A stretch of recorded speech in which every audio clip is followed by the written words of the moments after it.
So, good evening, everyone. Thank you so much for joining me for Recasting the Culture, the new Creating in Color. My name is Nicole Young Martin, and I'm the producer and host of this series. Many of you may recognize me from the award-winning podcast Black Writers Read, which is launching its sixth season in early September and on hiatus, typically for the summer. Highlighting the work of BIPOC creatives and innovators, Recasting the Culture offers an inside look into the practice and process of writers, musicians, visual artists, curators, community leaders, and educators whose work pushes boundaries, challenges conventions, redefines culture, and promotes social transformation. Essentially, it's an opportunity for me to bring some of my friends and other cool people on to chat about their work. Work that focuses on community building, equity, inclusion, and all of the things that's helping us to live in a harmonious society, one that's like disjointed right now, but we're not going to be disjointed here. I'm coming to you from my home in New England. What else? It's raining and storming here, and because of where I live, it's a little not necessarily remote, but it's more remote than what I'm used to. So we might lose power. I hope not. I got incense burning, and I did a tarot reading and all these things. So I'm hoping that doesn't happen.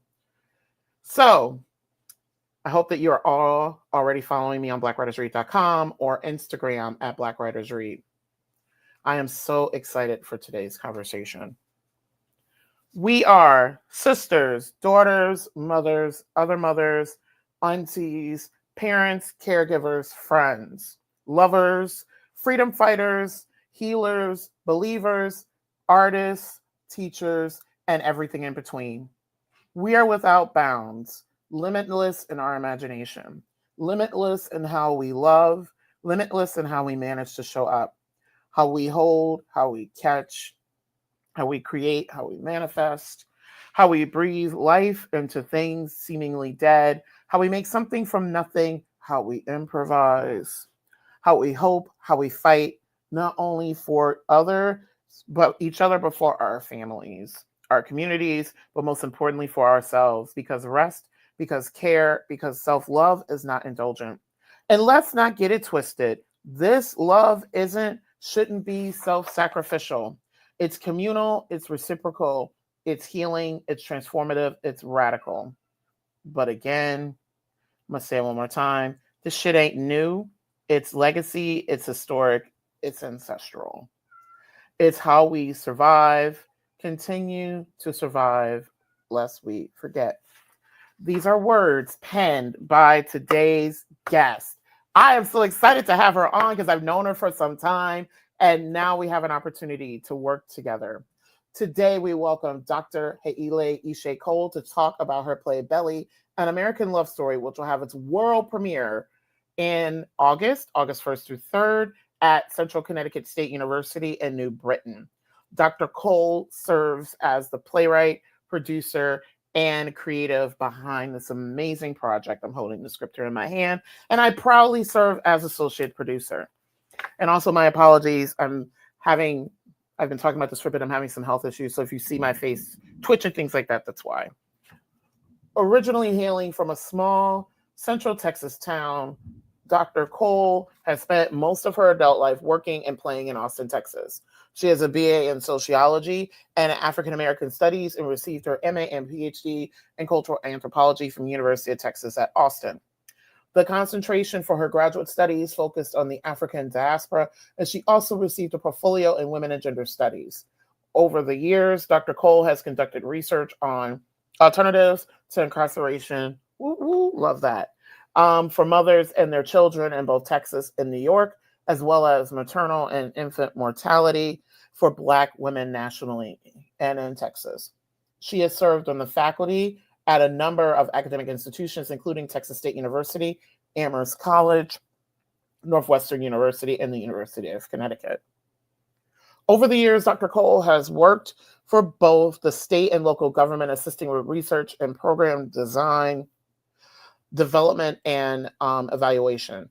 She has served as a consultant and contractor to a number of nonprofits and organizations with extensive experience in community engagement, training, curriculum development, group facilitation, and UX research and design. She has spent the last 10 years devoting her time to community and social justice activism centered on the needs of poor and working class mothers and women of color in Austin, Texas, and is passionate about reproductive justice work. She's also a trained birth educator and birth companion doula, which I think is so fucking awesome. In her free time, which I bet she has very little, but we all, as Black women innovators, we try to carve that time amongst our multiple lives. Dr. Cole likes to read, write, watch movies, try new recipes from the Food Network, and spend time with family and friends. She currently resides in the New England area with her 2 wonderful children.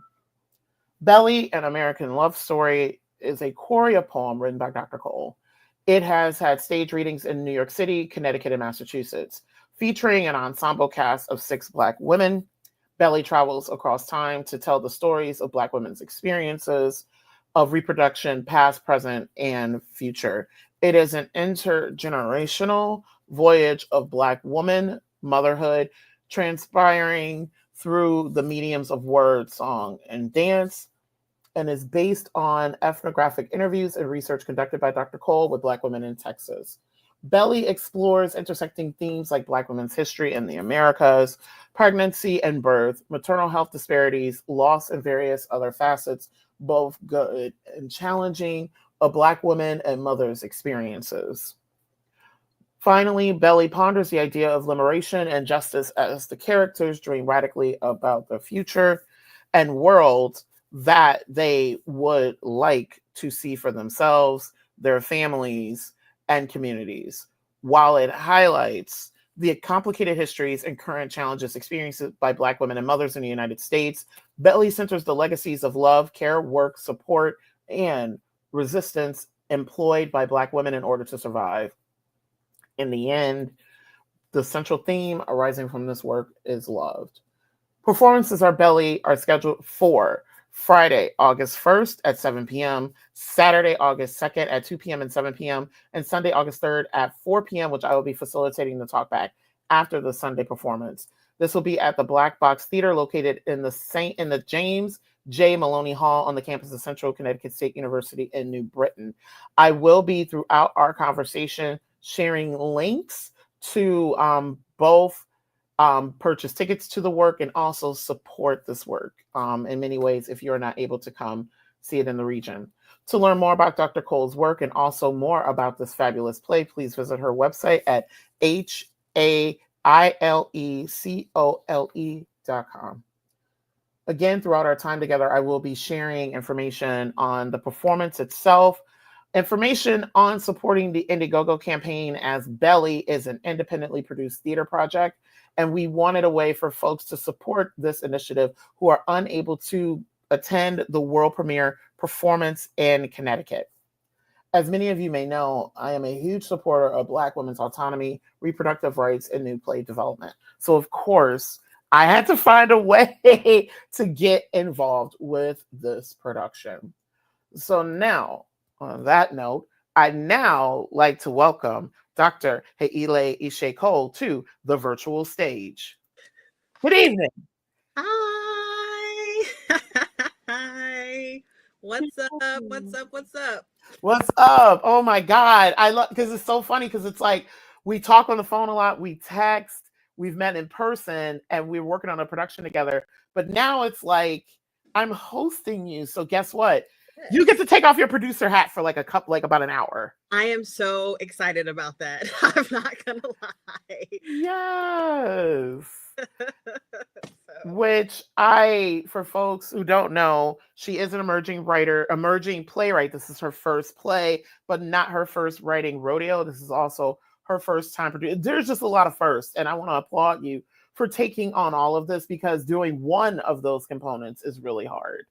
Thank you. Thank you. Definitely feel all the love and support, family and friends like helping me through it, because it is definitely a lot, but it's a labor of love. So, we got to do it. Yes. So the first question that I have for you and folks who are joining us today and who will also be watching the recording, I'll be asking her questions about her career, because her career, personal journeys inform the work that we'll be seeing in a couple of weeks. So I would love to hear your origin story. What is anthropology for folks who don't necessarily know about it, both as an academic discipline and in the community beyond the ivory tower?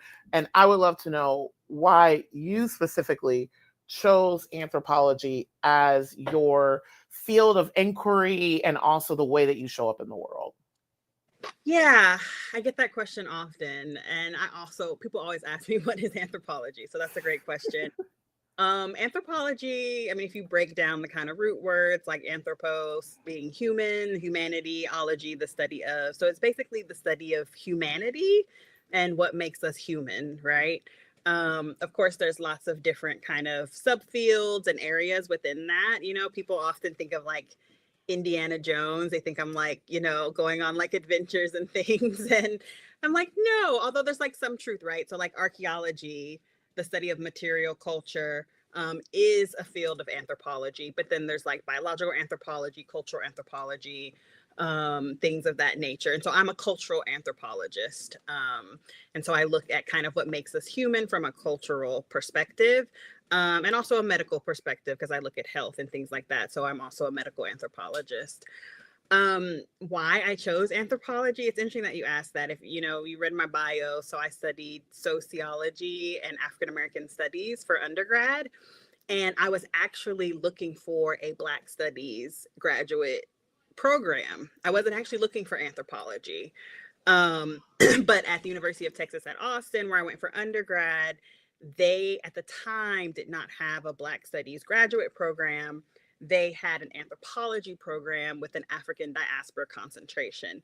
So as I was applying to graduate school, and interestingly, it was such a journey. I like went to law school for a semester, decided that wasn't for me, and then applied to grad school. And I was already in Austin, and like, I'm from there and rooted in the community. And so when I got into UT and the anthropology program, I decided to stay close to home. I was a new mother as well at the time. So there were lots of reasons why I decided to, stay home. And that meant being in this anthropology program with this concentration in African diaspora studies. But now being in the field for so many years, anthropology has become my kind of academic home, and in a lot, not kind of, I definitely consider myself to be like an interdisciplinary scholar, both with like Black studies and women and gender studies and things of that nature. But for the most part, like, my degree is in anthropology and I am an anthropologist. So, anthropology is an interesting discipline because, when I teach like my intro to anthro course, we talk about its kind of dark history, right? Like its contribution to kind of like racial hierarchies and colonialism, really. Um, and so, people are like, well, why would you want to be in a field like that, But what's also interesting is there was also this legacy of like activism and people doing work in their own communities. And there's been this shift, where like Black and brown people have become anthropologists to kind of do their own work in their own communities and kind of reclaim some of these narratives and rewrite them. And that's kind of like the era in which I became a part of like anthropology. I was raised in what they call the Austin School of Anthropology. And so we had an activist anthropology program at the University of Texas at Austin. And so I was trained in like a really particular way, about like how to do work, how to work in solidarity with community, how do we think through power dynamics, rather than like going into someone else's community and being really, just like taking information and being really extractive, right? Like how do we not do that? How do we work differently? How do we work to change the lived experiences of our own communities and others, led by community, all of these things that were not really the way that anthropology was originally done. And so that's how I was trained, and I was doing, community work at the same time. And so I realized, and I think a lot of people have realized, that there is a place to do kind of community-based work, in the field of anthropology. And sometimes I feel like I was trained in a bubble, because not all anthropology departments are like that. But I felt really blessed to be trained in the Austin School because it supported like my values and, the way in which I wanted to think about the world and write about the world. And so it worked out, and I carry that with me in really all of my work, creative, professional, and otherwise. Which I have an aside question, because universities are communities and cities within themselves, and us that are academics, I feel like attending university is like very like interesting when it comes to identity formation. You did your undergraduate, master's, and PhD at the same institution. And I've heard such amazing things about UT Austin. So just quickly, I would love to hear from you how like attending and growing and actually starting your family at UT Austin, and how being such an involved member of that community for years, how that shaped your work and your own identity.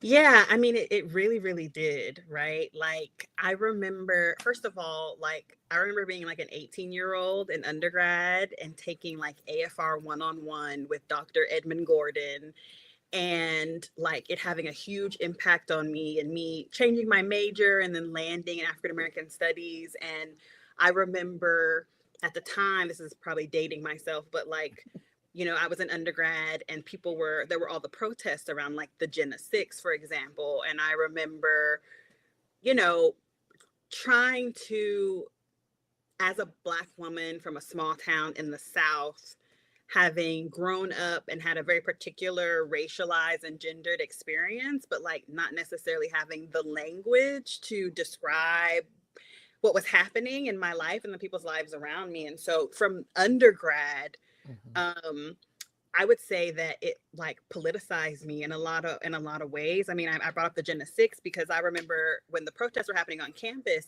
the faculty at UT were like protesting with students, and so like that really shaped me in a lot of ways. And so then transitioning from undergrad into grad school, I really felt like there was like that continuity of support and like relationships with the faculty and staff that I feel were really helpful for me, both like academically and intellectually, but also personally. Like when I started grad school, I was a 6-month-old, and for some people in certain institutions, like that's not a great experience, or they don't feel super supported. And I was. And I think that also all of the work that the faculty were doing at UT Austin with community. I mean, we know academia has a taut relationship with community, like we know that. But there were so many faculty members there who were really engaged in community. And so, I was able to, so a lot of my organizing work, even around motherhood and reproductive justice, came because someone in graduate school was like, there's this group of women doing really great work, and I feel like you should connect with them. Myself and another grad student. So that connection came from somebody that I met in graduate school, because those relationships between community and this particular department were so strong.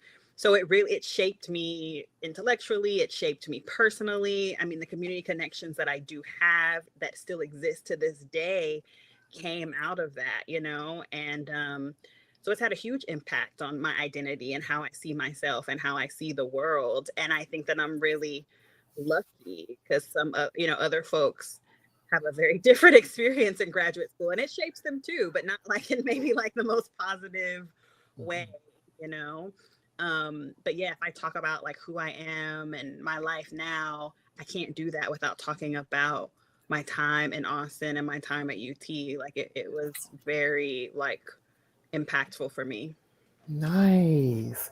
And at some point, train. I don't know if you can hear it or not, but I was like, train.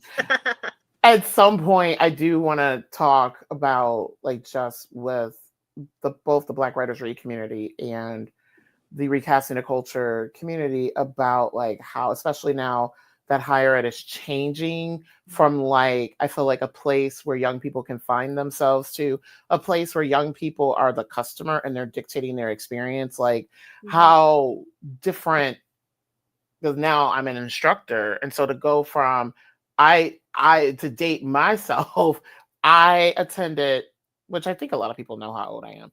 I attended college around like the late 1990s, early 2000s, and there was a lot of activism going on at the University of Michigan, Ann Arbor. And I still have fond memories of attending University of Michigan, but they're not all butterflies and sunshine and shit and all these things. But I can definitely say if I did not attend that university, at that time, I would not be ready for the world, because the world right now, especially I think like in 2008, right after I finished my first master's, is a scary place. And I'm like, oh my God, I would have flipped out if I did not have already the activism from undergrad, the challenging power and pushing back on hierarchies that I got from Michigan as I moved later in life. So I'm glad to hear not only that you had a positive undergraduate experience, but also a graduate experience, because a lot of people do not have that. Yeah. So, yeah, absolutely. So many horror stories. yes. So the next question, before I ask this next question, I needed to put on air and on record about this. I am now a huge champion of Planned Parenthood well, I've always been, but now more so as someone who has utilized their services. And for folks who don't know, I've never planned to be, so I'm a stepmother and I have people in my care, but I've never ever like had the desire to carry a child. Mm-hmm. So just know that Planned Parenthood is for, people of particular genders with particular sexual anatomy, that, it helps to empower us. And I'm not going to lie, it's been, and I will eventually talk about this too publicly. I've talked about it with some people privately, but if it weren't for Planned Parenthood, I would not be on the road to getting a long-term diagnosis and treatment that I've been dealing with for over 10 years. Mm-hmm. And like, and this is something you would have expected, like primary care and all of that to diagnose, but it literally took a woman of color provider who used to be a primary care at a Planned Parenthood to help me explore some of the health issues that I've been dealing with for about like 15 years. So with that said, and this leads into this question, places like Planned Parenthood, also I want to shout out, which I got to connect you with them, my friends over at Ties for Reproductive Freedom, which is the QT BIPOC Abortion Fund in Western Massachusetts. I absolutely love and champion their work. And I love that a lot of your work leads from the position of reproductive rights and reproductive freedom, because it's a particular bodily autonomy that people are now, one, taking, and then two, why I wanted to shout out abortion and also Planned Parenthood is because these are tools and medical services that people always get disjointed, always lie about. And I'm like, let's fix that right now. So I just have to put that out there. Yes. So you're very passionate about reproductive rights and autonomy for Black women. How did you find your way to this type of work and weaving it into your personal mission? Yeah. So I think that, and it's funny because Belly, when we get to talk about Belly, it has some of my story in there. Oh, wow. But it definitely came out of like, it started with kind of like a personal experience when I talked about like having these experiences. And sometimes we have them like negative experiences when we go to the doctor and things like that. And we think that we're alone in those experiences and that they're, very individual. And so, I write about in multiple places, actually, like going to the doctor to get my annual in college and like the way that I was treated when I went. And then you leave and you're like, ugh, like you're like, oh, she's a jerk, right? But then you realize like, oh, like these things are systemic, right? And so when I was in grad school, my first project wasn't actually on reproductive health and justice. It was on mass incarceration, my master's thesis. And I started to do research and I started to see the statistics on women's incarceration and the really high rates of incarceration for Black women, and the fact that so many women who are incarcerated are mothers and are often incarcerated for crimes of survival. My master's thesis ended up being about like alternatives to incarceration for mothers and their kids and things like that, right? So that was my master's thesis. So I was looking at motherhood. I was a new mother at the time, which I've mentioned already. And then, as I mentioned, I ended up getting connected to this amazing group of women called Mamas of Color Rising in Austin, Texas. That organizing collective isn't like they don't still organize, but they, they created prenatal, I say they, like I wasn't there, but like, this like free prenatal clinics for Black and brown women and doula training programs and things like that. And so it really was like fate, like this student was like, you should hook up with these women. And so myself and this other graduate student who also had a baby who was a couple months old, we started at the same time. We went to this potluck. And so Mamas of Color Rising at the time had these potluck meet and greets. And, mothers would come, we'd eat, we'd fellowship. They had like, you could bring like clothes to like exchange and stuff like that, clothing swaps. And as I say, the rest was history. And so at the time, the organization, the primary mission was like working on issues pertaining to poor and working class women of color.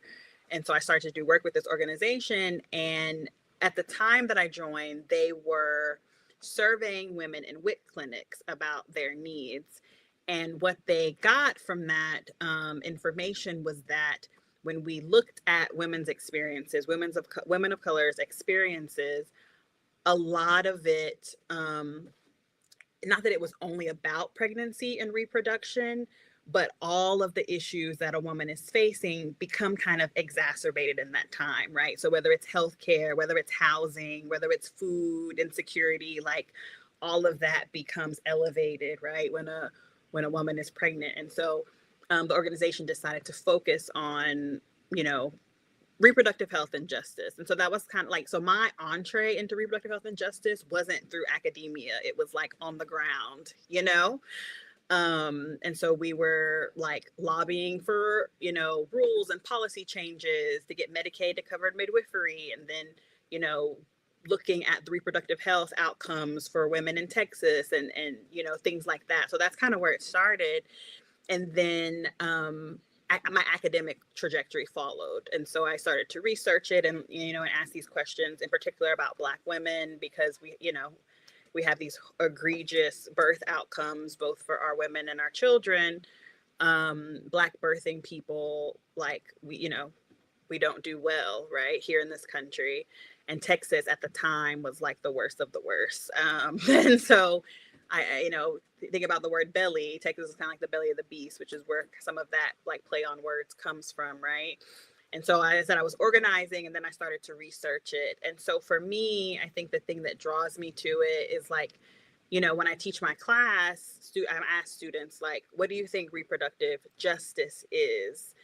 And often it's like abortion or, access to prenatal care or birth control or something like that.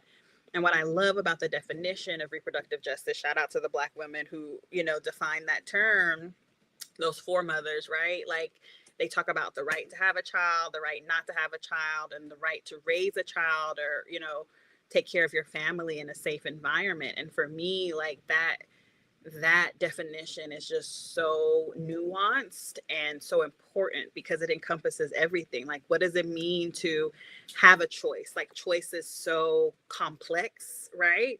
And just thinking about who has a choice and who doesn't, right? Like, those are really important things for us to think about. And what does it mean to raise a family in a safe environment, right? Like, there are so many things that go into that depending on who you are. We're talking about Black folks, we're talking about safety in our communities. We're talking about policing. We're talking about safe housing. We're talking about, all of these things. And so for me, having that understanding is so important. And I'm just super passionate about it. And as I, it's so funny because it's like, and maybe this is just me getting old or whatever, but it's like, I became a mother. Oh, I was gonna say you're away from your microphone. Oh, can you not hear me? Yeah, can you just repeat from where you said like when you became a mother? Okay, when I became a mother, I began to understand my own mother in a really different way and like what she was going through raising me in this small Texas town as a single mother and like the things that we were going through.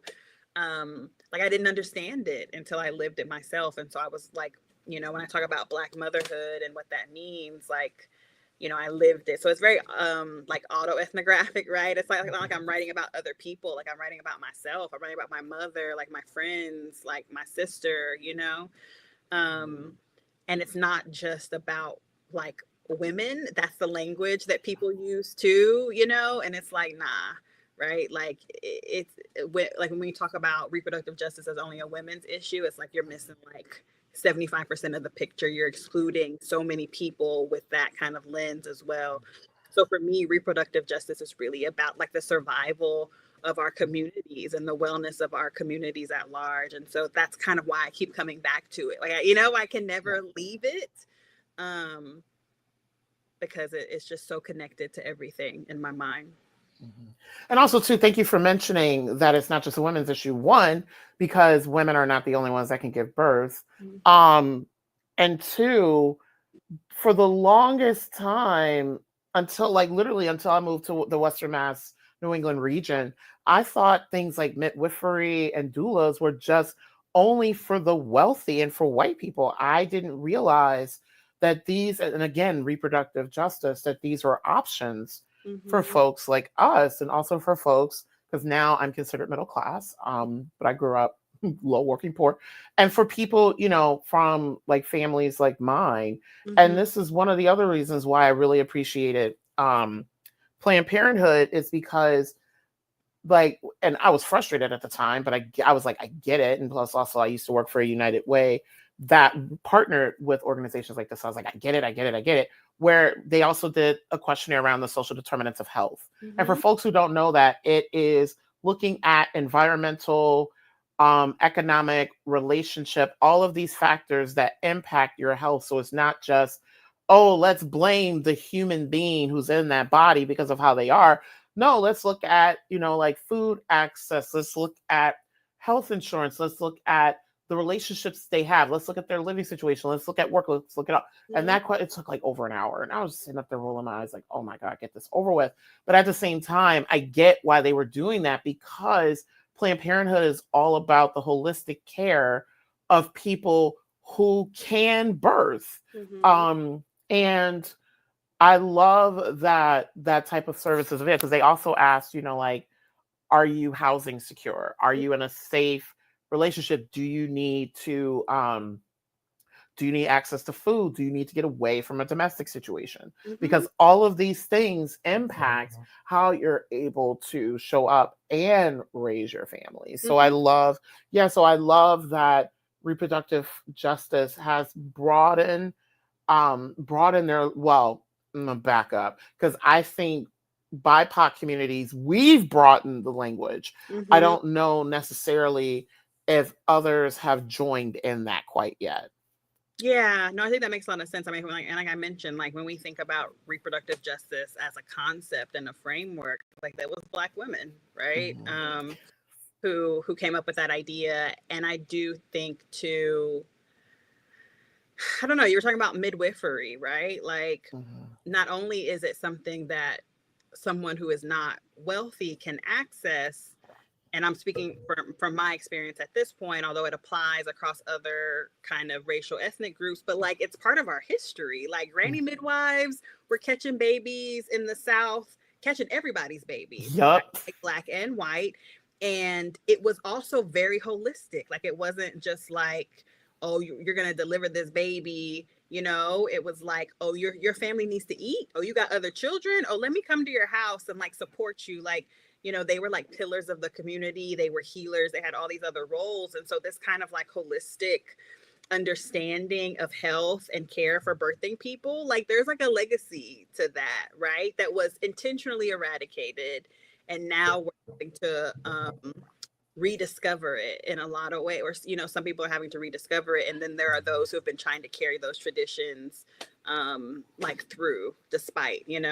And so, yes, I do, I think that Black and brown folk, and that's why I say it's not just Black folks, it's indigenous communities and all these other things, right? Like we have worked hard to continue to maintain these traditions and like holistic understandings of like our bodies and our wellness and all of that, you know.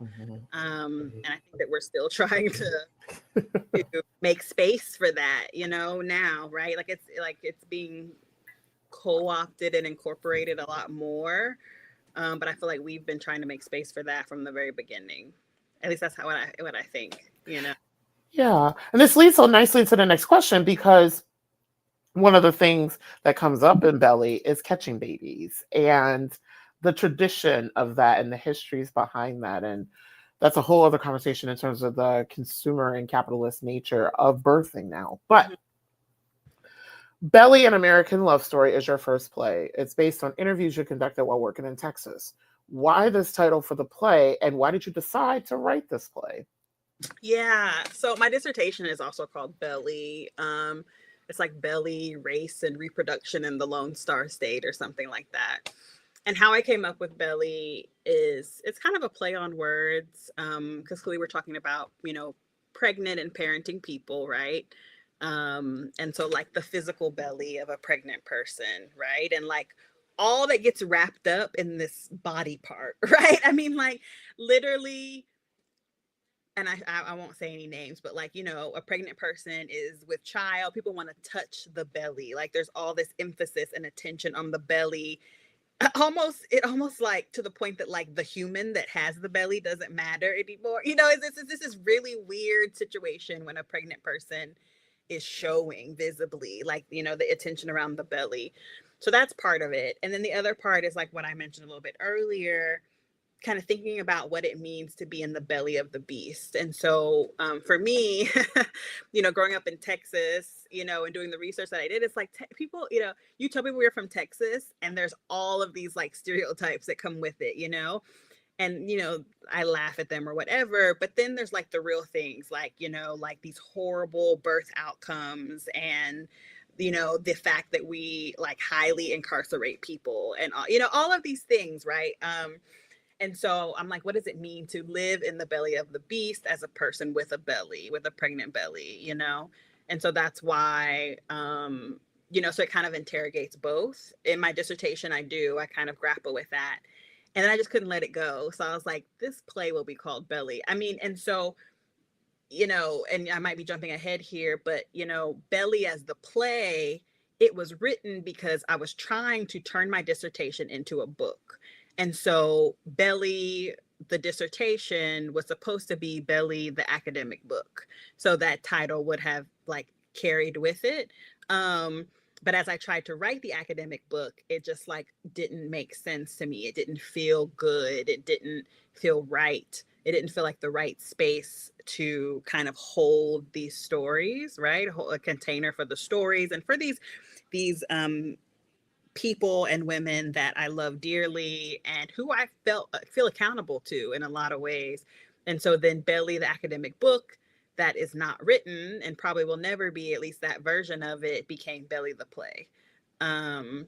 So that's kind of the background on the name, but also how it became a play, you know, how I ended up writing the play or the choreopoem. So, Belly, an American Love Story is a choreopoem. And I love that it's a choreopoem because of the ancestor that it honors. So the choreopoem is a theatrical form that blends poetry, music, dance, and song to tell a story or explore particular themes within particularly like the Black feminist lens. Mm-hmm. This like performance idiom was popularized by Ntozake Shange and her For Colored Girls Who Consider Suicide When the Rainbow Is Enough. Folks, please do not watch that Tyler Perry movie. If you find a production, please go see it because it's going to be very different than the play, than the film. And I've had an opportunity to work on For Colored Girls, or a just production. read the book too. Sorry to interrupt. Yeah. Read the book. book. No. And not only read the book, but if you can find because I have 2 copies of For Colored Girls, if you can find the version of the play that was published before the film, because the version that was done around the film has a new monologue in it, which that's a whole other story. And Ntozake Shange is a very important foremother, one for Black theater, for Black feminist theater. Many of us who right now in plays and also poetry too, we look to her and like the things that she talked about. So for folks who are not familiar with For Color Girls, she talks about like, oh my God, like so much, including like Black women's autonomy, intimate partner violence, um, rearing the home, anything that you could think of. And this play was written in like the 70s. And like just like how much it really uplifts our personal stories. And I was very blessed and fortunate to have worked with two of the women who were in the original production. Wow. Lori Carlos, who has since become an ancestor. I've worked with her twice. And oh my God, her name is slipping me right now. She's a professor at Spelman, and I believe I worked with her at Wayne State. Oh my God, people's names are slipping me. My apologies. So the choreopoem does these beautiful, amazing things. So I want to know why you chose this particular style for Belly. And then lastly, how does Ntozake Shange and many of her contemporaries, so like Katori Hall, Lynn Nottage, because Lynn Nottage, by the way, she did her earlier work was ethnographic based, where she did a lot of things based on interview. Anna Devere Smith, oh my God, Robbie McCauley, like I could just name tons and tons and tons and tons and tons of Black women playwrights who came after her. So the question is, and I'm glad that you're an academic because I feel like you can roll with my like really long questions. Why the choreopoem for Belly, and then how do you see the play continuing in the Black feminist tradition set by Ntozake Shange and many of her contemporaries? Yeah.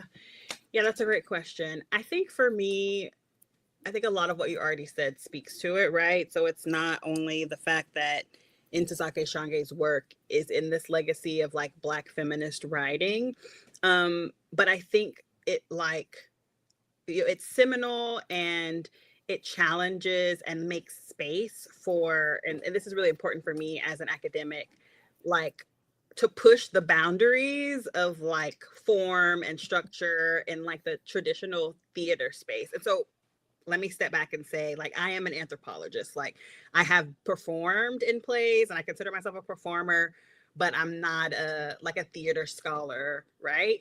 Um, but I think that it is pretty well established that what Ntozake Shange did at the time was new and innovative and fresh and kind of like challenged the way that we see and understood what theater was supposed to be, right? And I think that that is very much so in a Black feminist tradition. And I think that, you know, for me, always kind of straddling this fence of like academia and outside, like process is important for me, you know? And so I think for me, For Color Girls was so impactful in my life in general. I mean, like I've read it a million times and now I teach it. I remember the first time I read it in undergrad and it, you know, it just never left me. But I wanted the space to, I didn't want to have to be pigeonholed in kind of like, well, if you're going to write a good play, it has to follow this structure. If you're going to write a good play, it has to do this thing, it has to do that thing. I wanted the freedom to be able to tell the stories that I wanted to tell the way that I wanted to tell them. I think that's kind of like the stick in the ground that I keep coming back to. You know, I tried to write the book and I was like, no, because you want me to write it the way that you want me to write it. You want me to speak to these anthropological scholars who aren't even speaking to the Black experience. You're not thinking about Black feminism. They're not thinking about the Black reproductive body specifically, right? Like we're not speaking the same language, you know, but you want me to use them in my theoretical framework, you know? So no, I'm not going to do that, you know? So I feel like, you know, the legacy of Ntozake Shange gave me a lot of freedom and flexibility to just be an artist really and to tell stories the way that I want.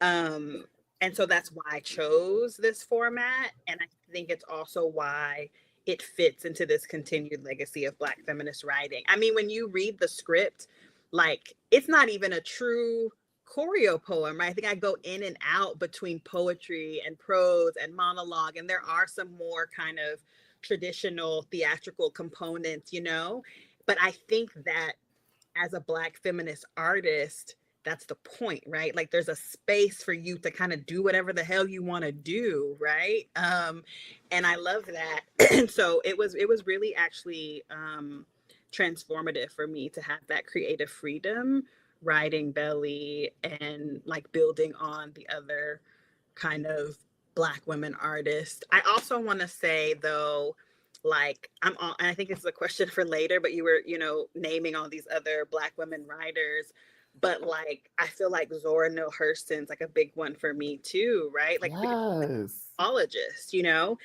and a lot of people don't know that she's an anthropologist, and because my work is research based and ethnographic, like Zora speaks to me in that way too, and not only, she studied under the father of American anthropology, Franz Boas, and she had like Mules and Men, which is like ethnographic, and she's doing work in the South, in Florida, in her community, really similar to the work that I was doing, even though I'm far from home now. And people know like Their Eyes Were Watching God, or like her newer stuff like Barracoon or whatever, but she was also a playwright. And a lot of people don't know that, as well. And so, Zora is also a big influence on me, because I feel like Zora was like, I'm gonna write what I want to write, and it might be fiction, and it might be ethnographic, and it might be a play, and it might be like she was gonna tell Black folk stories however she felt like she needed to tell them, and she wrote in Black vernacular, and so I feel like she's like, like a muse for me in some, like I just like I want that freedom. I want to be able to do that type of work and not be beholden to anyone as far as like how I write, who I'm speaking to, structure and stuff like that. And so I will say that I'm not an academic at all, yes, but I'm the child of a educator. And so like academic writing has been my bread and butter for a really long time. Like I'm good at it, but stepping outside of it has really, I don't know, I can't even describe what it's opened up for me. I don't even mean like professionally, I mean like personally, like internally. And the way that I'm able to explore storytelling and explore my own experience and all of that. I mean, I think that I'm still in that process. It never ends, but it's like life-changing, Yeah, and I want to shout out Intersecting Shangay for breaking the mold when it comes to theater. So theater is my wheelhouse. I have multiple degrees in theater. I teach theater. I've gone into significant student loan debt because of pursuing degrees in theater. But it's like, and which, by the way, I forgot his damn name, but performance studies, which is like an idiom of like theater and all that, has roots in anthropology very dangerously. But anyway, I just had to name that. And what I love, well, other than just the language of for colored girls, it allows so many things to happen. Like one of the things that for me, I always question about theater and plays is that, but also that's just like the narrative structure anyway, where you have a main character, a minor character, and all these things. For colored girls is ensemble driven, which is something that I love. It's also monologue and poetry driven, which a lot of times we get dialogue to raise the stakes and to like form conflict. Whereas we have that, in the space of the language. Also, too, what I love, there's so much I love about For Colored Girls. When it comes to the conflict, it's not the conflict living within the space of the performers that we see in front of us. It's living within the worlds that the performers exist in. So that creates an interesting dynamic when it comes to theater making as well. And then lastly, and don't get me wrong, I don't like all musicals, but like I saw Gypsy last week, and for folks who follow me online, y'all know I've been worshiping Audrey McDonald and got to see it last week, and that was amazing. But anyway, and very life-changing. But I love that For Colored Girls also integrates music and dance in a way that musicals don't do. Like it coexists, as opposed to we are going to act out a scene and then we're going to sing and dance, which is Mhm. disjointed from the story and it may or may not relate. Whereas in For Color Girls, it all weaves in together in terms of a beautiful story. And it also, the other thing I love about For Color Girls too, and the productions that I've seen and been a part of, it allows people of different body types, experiences, diversity in age, intergenerationally to exist in this work. Because a lot of things and a lot of plays, like for example, I have reached the tender age of there's a lot of roles that I'm not eligible for anymore. I think I may have reached that at like 35. Also because I'm in a larger body and I'm tall and I'm Black, there's a lot of roles that are not available for me anyway. But and For Color Girls, and I see this too in Belly, we talk about like romance and all these things and love, things that people of our experiences and representation don't necessarily get to do in theater. So, Mhm. and Tajaki, wherever you are in the universe, thank you for, because she passed away a couple of years ago, thank you so much for creating this mode of performance for us as her contemporaries to explore. Yeah, I agree. And I think, as you were talking, I was thinking about, because I always have been saying this a lot lately, because I feel like I'm a singer first and like an actor second. And, when you're applying for grants or whatever, or around theater, I'm realizing, because I'm in this world now, right? They're like, is it a musical? And it's like they're singing, but it's not like a musical in the traditional sense. But to me, when we think about the history of the way Black folks tell stories, like there's gonna be some singing.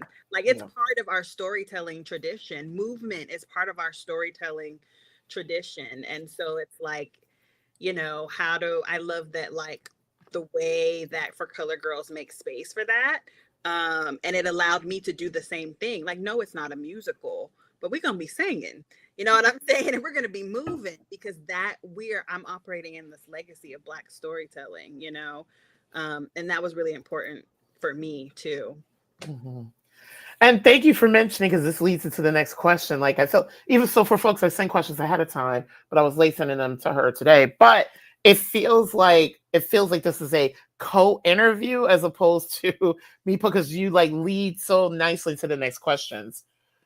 You have some extensive experience in theater and music, both as a performer and audience member. And I want to stress, and I talk about this in my arts management classes, spectator audience member is an important role in the arts. And I hate that people like think of it differently, but I also am like, I understand when it comes to wealth and power and all these things, it gets complicated. But can you talk about your experience in the theater, especially as an audience member? What are some of your favorite plays, musicals, and or operas, and how do they keep you motivated to do this work? Oh my gosh, my favorite. Oh my goodness. I feel like I'm such a like see, in this sense, I feel like I'm such a traditional person. So first and foremost, I am a musical person. Like I prefer musicals. I know all of them. I know the songs. I sing them in my kitchen and annoy my children. Yes. Like I'm definitely a musical person. Um no, I think growing up, like some of my favorite musicals were like Rent. And I don't know if it's just like what was like popular growing up, but I like Rent was one of my favorites that I was like always dying to be in. I've actually never seen In the Heights on the stage. And I'm so sad about that, but I love the Yes. soundtrack. Of course, I've seen the movie and I wish I had seen the play. Um, but that's a really great one that I like. I'm trying to think what else is some of my favorite plays. I'm really glad that they've been like doing a lot of the series of like August Wilson's work. His Yeah. work is so fascinating to me. But I typically prefer it on stage. That like I like Fences in the movie versus Fences on stage, just like a completely different experience. Yes. And I recently saw Two Trains Running, and it was fabulous. Which was like I said, like I'm more of a musical person, but it was beautifully done.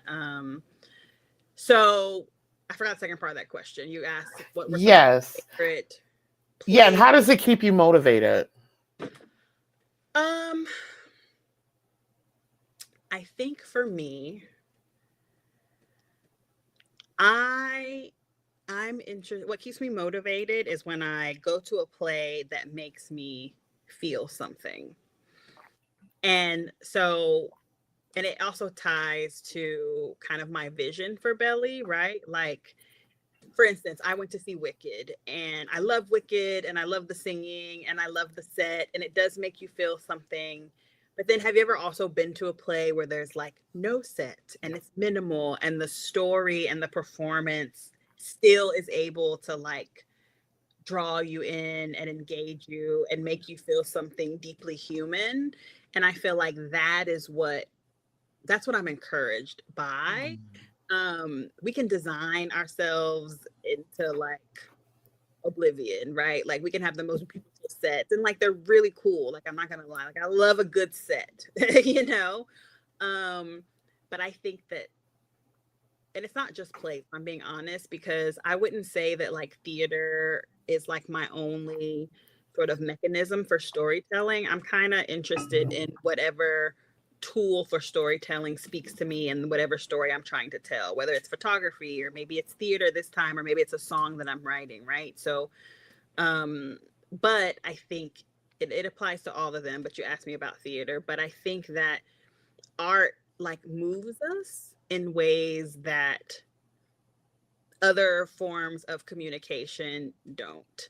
And that's what encourages me. I mean, like I teach pretty like potentially tense topics, you know, in class, and write articles and have these like intense, like scholarly and intellectual conversations about things that people are really passionate about.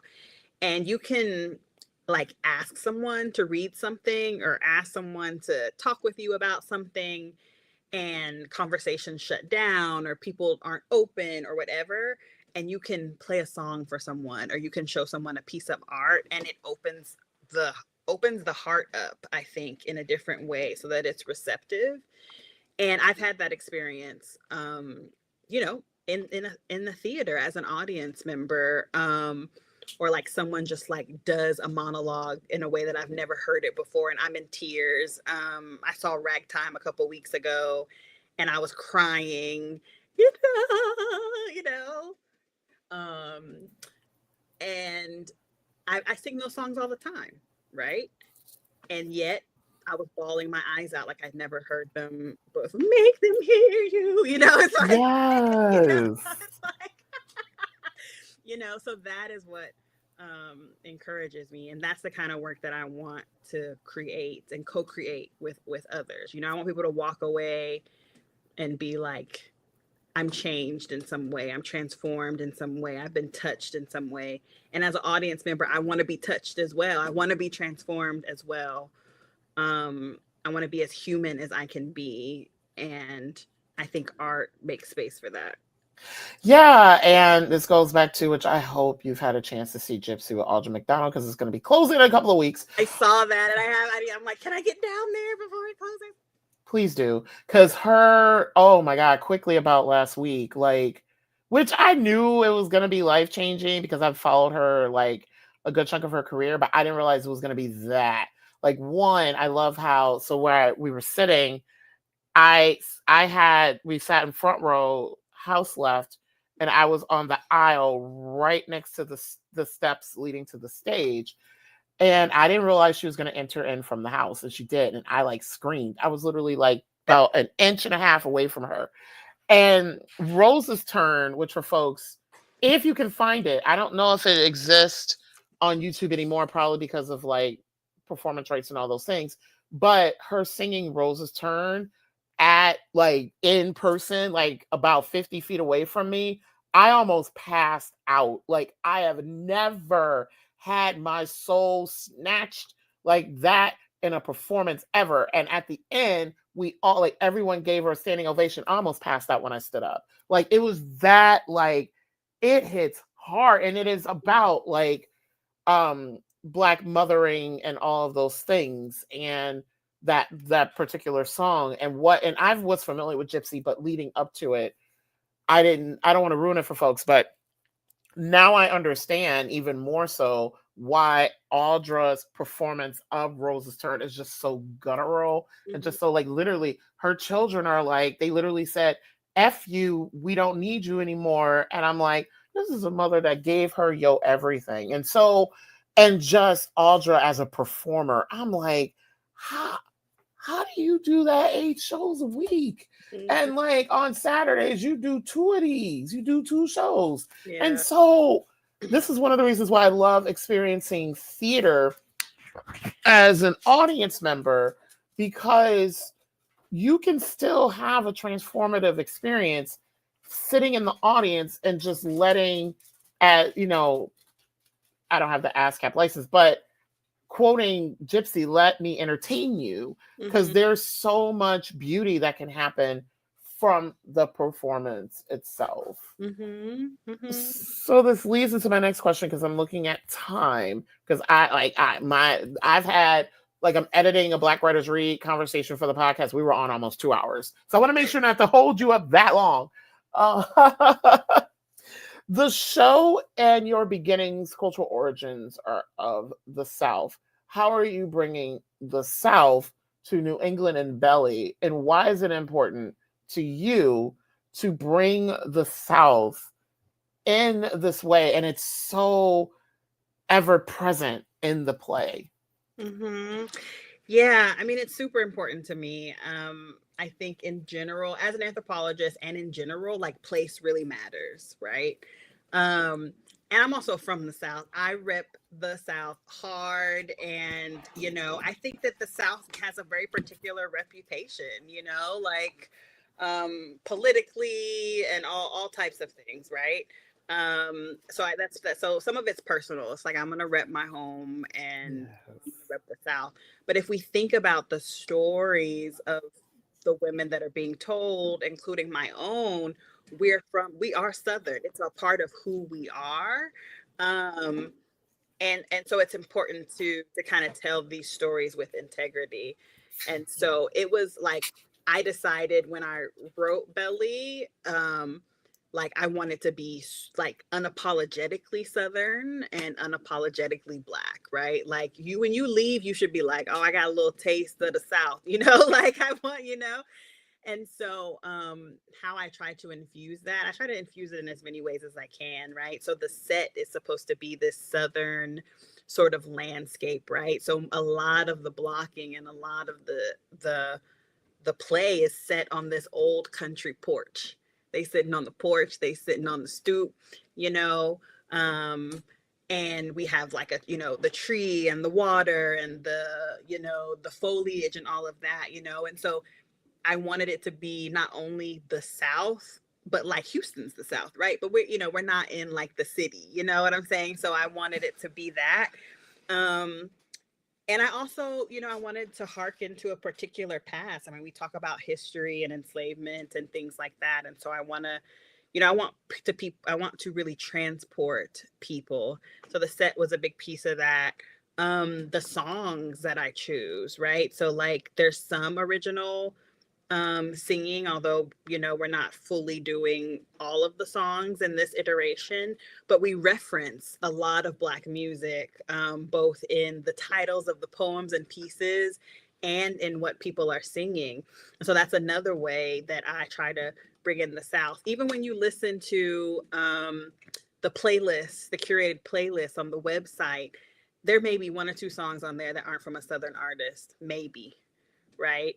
And I'm talking like old school blues to the present day Outkast and Erykah Badu, you know what I'm saying? So even to that level, I'm trying to incorporate the South. And, you know, the actors are speaking in a Southern accent. And when you read the script, I mean, it kind of goes in and out. But like if I think about one of the monologues, you know, and she's a granny midwife, like the way, you know, taken from Zora, the way that I write the words, you know, I want people to be clear about where they are, and where Belly is set. And I think the other thing about the South, in addition to kind of like my own connection to it, listen, the South is like, and to me, and this might just be me personally, but the South is like the heartbeat of this country in a lot of ways, right? We're thinking about enslavement and who built like the land, I mean, and that's not to erase kind of like, and we're talking about a very particular history, right? Like I'm not erasing kind of like indigenous contributions and that horrific genocidal history, right? Um, but at the same time, when we think about the role of these 400 years of enslavement, and it's Belly, an American love story. That name is intentional, right? So what do Black birthing people and the Black reproductive body like contribute to the foundation of this country, right? Like that's important. And for me, there's no other place to root the play when if that's the starting point, there's no other place to root it but the South. In addition to the fact that like the women that we're talking about are actually Southern, but like when we think historically where the work is grounded, for me, it's got to be in the South. And so those are a number of the reasons why it's in the South and why it's so important, and how I try to like make sure that people are like, yeah, we in the South when they come to the show. Yeah, and I'm so excited to see it because I'm proud to have Southern roots. Like growing up in Detroit, I am a proud descendant of the Great Migration. I'm second generation Great Migration. Like my grandparents, great aunts, great uncles were raised in the South, moved north to work for factories. And so I grew up with a lot of Southern traditions, like the whole Sunday dinners made by your grandmama. We sat on the porch. Like I miss it so much. Like we would spend hours on the front porch. And like I told my husband, I was like, and I know a lot of front porches don't exist in New England, but I was like, I want a house with a front porch so bad. Like I miss it. And there were times, like even when I was a kid, like I would be outside by myself, playing by myself with my invisible friends on the front porch and just, and like the food and the vernacular and also just hearing about like communities and taking care of folk and all those things. Like there's so much of Southern culture that I think we forget about because of the contemporary references to the South. And I'm so glad that the premiere of this play is happening in New England specifically because I've heard too many people in New England, the South is horrible and blah, blah, blah, blah. And I'm like, but y'all know what? The South has worked through, and the Midwest, because the Midwest, like a lot of Detroit is like the slower culture and all these things. We've worked through a lot of the racism and shit that y'all have yet to want to talk about, New Englanders. Like, I'm like, y'all, like, just say it. So I love that the show is so Southern and also just like really, and thank you for really acknowledging is like how much I'm about to commit malpractice because I'm not a historian, I'm not an anthropologist, I'm not a sociologist, but I want to name, and I talk about this in my classes because I teach English, theater, arts management, and all these and cultural studies things. But the South is where, and slavery is where we got the current ways that industry is run now. Even like the ways like white collar jobs work now with regards to like capitalism and who we make money for and all these things. And so thank you for calling attention to the fact that the South plays such a huge and important role in where we are in terms of the United States. There's other parts of the Americas I don't know about, but with regards to like the connection to those who were enslaved and like capitalism and all these things and culture and da da da da.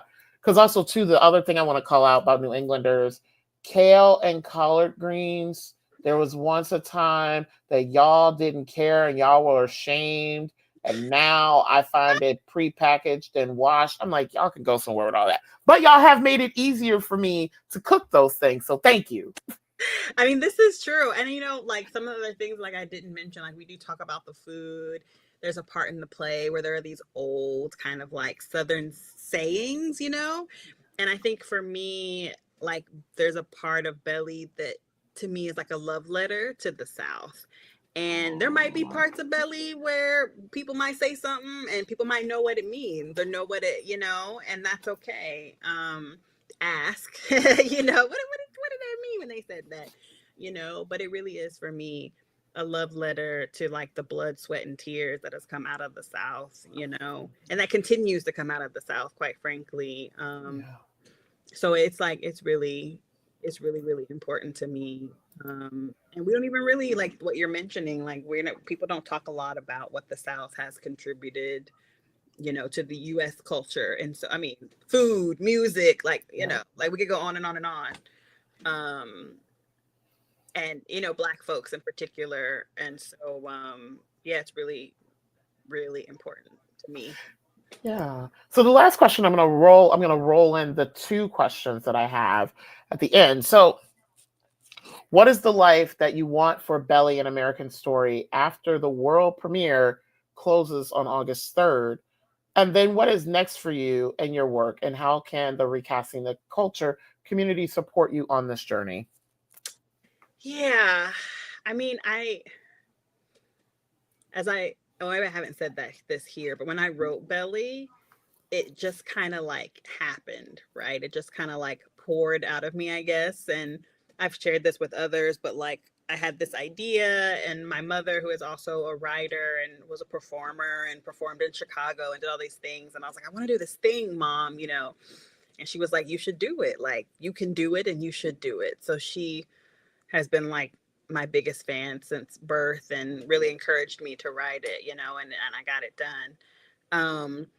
But my early idea around Belly was for it to be not even really something that like has to exist in a traditional theater space, or something that I own, that like if you want to do it you have to say every word the way that I wrote it. And I wanted it to be a community based collaborative work that someone can take as inspiration or as a skeleton, or maybe there's a story. I know there are stories missing, right? Like and add to it and like tailor it to one's own community. Like I feel like these aren't stories that I own at all, right?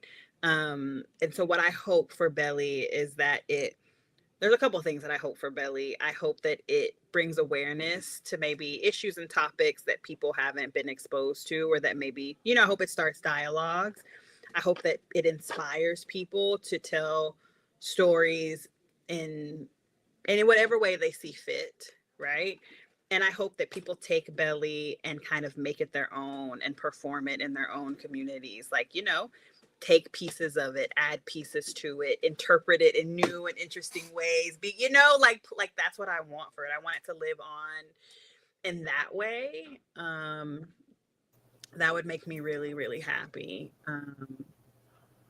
I don't want it to be like the end of something. I want it to be like the beginning of something, if that makes sense. It does, and you're away from your microphone again. Oh, Yep, there we sorry. go. Yes.